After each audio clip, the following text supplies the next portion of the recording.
Another way to release the abdominals is to use an inflatable ball using the wall, up against the wall. But the best way to do it, if you can tolerate it, is going face down on the floor, doing the release on the floor.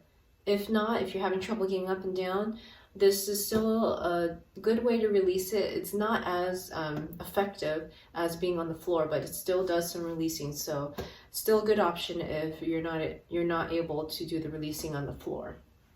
So again, I highly recommend an inflatable ball about 6 inches in size, like a dodgeball. So I highly recommend this to everybody, because we often have tightened abdominal muscles from doing a lot of sitting activities, using our personal devices, desktop use, and so on. However, I do caution against people who have issues that may cause splitting of the abdominal muscles, such as pregnancy. For mothers out there, or new mothers, may have splitting. So I don't recommend those types of people do it. But for the majority of us, this is safe to do.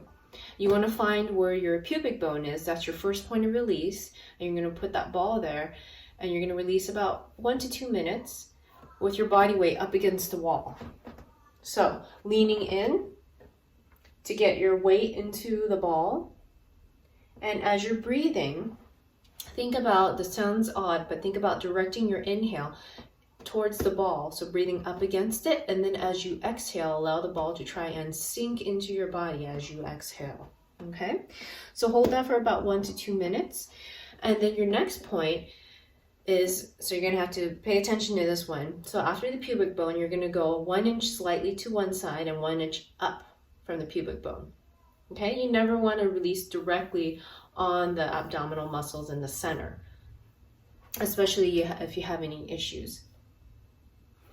So you go slightly 1 inch off the pubic bone to one side and 1 inch up from the pubic bone. And that's going to be your first point of release on one side of the abdominals. The last point of release is about the belly button level. And the second point of release is between the first and second point. So 3 points of release, okay? If you have more time, you can do more release points between that first point and the last point. If not, 3 is really good, okay? So again, leaning up against the wall, breathing into the ball, and then exhaling and allowing that ball to sink deep into your body if you can. And if it feels like it's not enough of a release, try to put as much body weight into it as you can.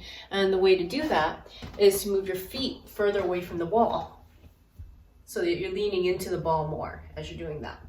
Okay, and that gets more of your weight in. Also make sure that the ball is really pumped up so it's firmer, so it can sink into your body more. You don't want to use a hard ball though, because you don't want to damage any places of the abdominals. So it's always good to use inflatable. It's the safest option. Okay, so the 3 points of release here, and then 3 points of release there. And remember, stay about belly button level for the last release point. So that is how I recommend releasing against the wall for the abdominals.